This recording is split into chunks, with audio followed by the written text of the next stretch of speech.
Fail numéro 1, on en a parlé dans Silicon Carnet et je suis très content de revenir sur ce fail avec vous parce qu'on n'était pas d'accord. C'est le fail, c'est les robotaxis. Tesla vient de procéder à un rappel massif de logiciels après que les voitures mises en mode de conduite autonome ont percuté plusieurs véhicules d'urgence aux États-Unis. Alors je sais pas, il semblerait que les Tesla soient attirés par les pompiers.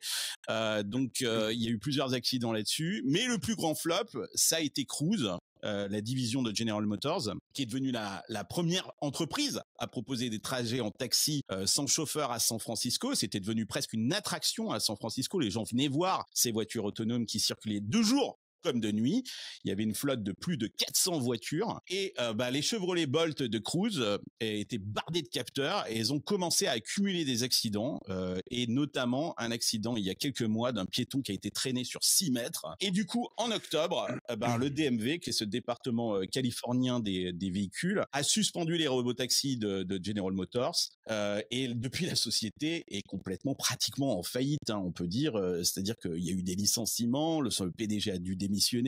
Bref, c'est la cata chez Cruise. C'est très drôle d'ailleurs quand on va sur leur site web, ils nous expliquent que ils sont en reset. En gros, quoi.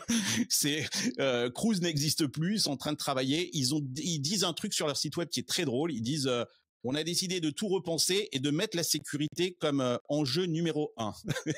C'est intéressant. Il était temps peut-être de se poser la question. Alors, est-ce que vous avez changé d'opinion, Camille, Pierre, sur ce sujet-là? Toujours rien à foutre? C'est pas ce qu'on avait dit. On avait dit qu'on préférerait des tracteurs automatiques que des voitures automatiques. Après, si on regarde quand même, ce qui est assez marrant, c'est que on se dit qu'il faut mieux être une boîte de software qui se lance dans la voiture qu'une boîte de voiture qui se lance dans le software. Apparemment, on est moins mauvais, parce que General Motors, c'est quand même un fabricant de voitures au départ, pour rappel. Donc, peut-être que finalement, le gap, c'est plus facile de faire du software et tu fais une voiture que de faire une voiture avec un bon software. Et ça, c'est intéressant ce que tu dis, parce que ça veut dire que, en fait, il y a deux visions. C'est soit du hardware avec du software, ou soit du software avec du hardware. Et quand on regarde les deux, effectivement, t'as raison. Moi, j'ai toujours considéré que Tesla, c'est une boîte de software avec du hardware. Et que là, General Motors avec Cruise, c'est effectivement à l'origine une boîte, un manufacturier automobile qui a décidé de mettre du logiciel dedans et visiblement son logiciel a du mal à fonctionner. Et ce qui prouve ce que tu es en train de dire, c'est Waymo qui, lui, continue d'opérer, qui est la boîte Google,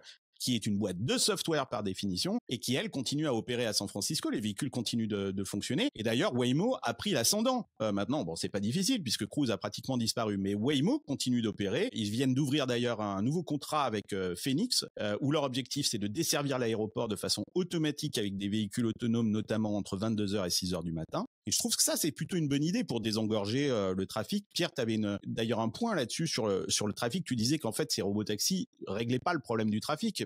Peut-être la nuit, ça peut être intéressant. Non, moi j'ai pas changé d'avis. Tu vois, Cruise n'existe plus et San Francisco continue à vivre comme avant. Donc ça n'a absolument rien changé et ça règle pas le problème parce qu'en fait, on a tous besoin de la voiture au même moment. Qu'on ait des voitures autonomes ou pas, il y aura toujours autant de voitures. Donc j'ai pas changé d'avis. T'as pas changé d'avis.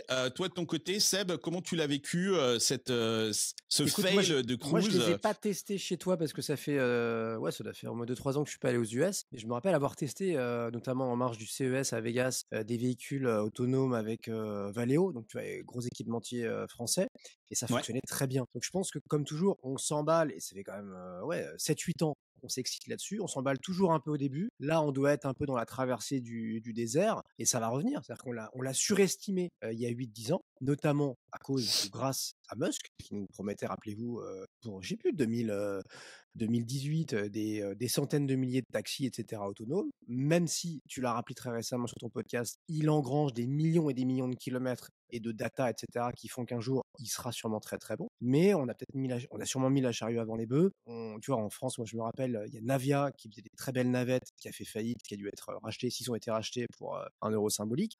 Donc on aurait dû le faire, voilà, tu vois, en milieu fermé, sur des campus, effectivement, autour des aéroports, pour desservir entre trois terminaux, etc. Alors, on a voulu le faire à grande échelle, dans des villes déjà très denses, et surtout, les gens, ils veulent le risque zéro. Ce qu'on apprend en fait avec ça, c'est que pour faire de l'innovation de rupture comme ça, on a besoin finalement de faire une bêta de façon publique.